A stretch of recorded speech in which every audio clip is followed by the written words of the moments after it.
nous avons tenu à appeler les impactés pour les informer d'une situation de scandale qui est en train de s'opérer au niveau du département de Dakar, qui est celle qui est s'agit d'un tirage au sort que APIX a initié au niveau de la gouvernance de Dakar.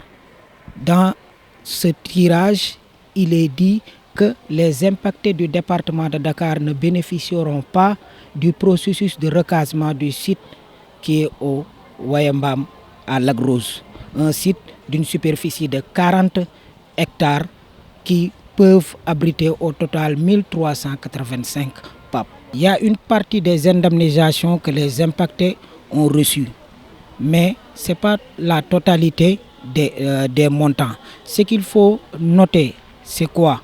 Au début, il y a un processus de conciliation. Au niveau des maisons des terres APIX, on appelait chaque impacté, il avait monté un dossier, chacun venait, on calculait la superficie qu'il occupait ainsi que la valeur de ce qu'il a mis sur le sol. À travers ça, APIX avait dégagé un montant.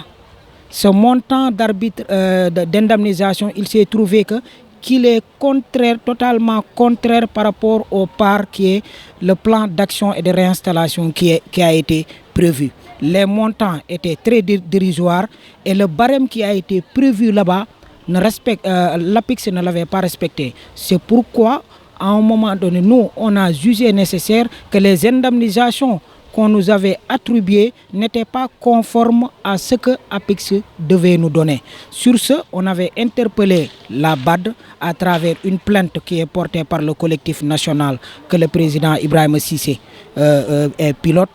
La plainte en question a abouti à une phase d'abord éligibilité, médiation, conciliation, ensuite à la vérification de conformité. Pour en final dire quoi? Des recommandations ont été notées. Effectivement, des torts ont été causés aux impactés du département de Dakar en ce qui s'agit des indemnisations. Et la banque a invité à l'État à réparer les dommages qu'il a causés aux impactés. Le nouveau DG, on l'a eu à le rencontrer à 2 reprises. Mais on espérait que lui, parce que la première fois qu'on l'a vu, il nous a dit que ce projet lui-même, c'est son projet. Lui, il a été l'un des acteurs du temps de l'ancien directeur Montaga Sy. Il faisait partie de l'équipe. Lui, il nous avait promis qu'il ne fermerait pas ses portes, qu'il resterait ouvert au dialogue. Mais à notre grande surprise, on peine actuellement à le rencontrer.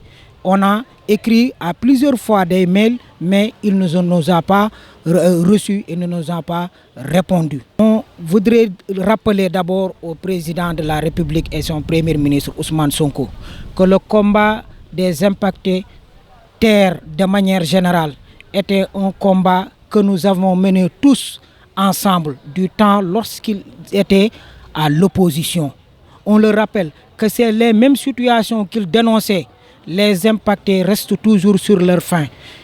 Il est temps, vu que maintenant eux, ils sont au pouvoir, qu'ils prennent la situation et qu'ils règlent enfin le problème. Le Djoub Djoubanti ne peut pas se faire sans pour autant régler le problème des impactés du département de Dakar.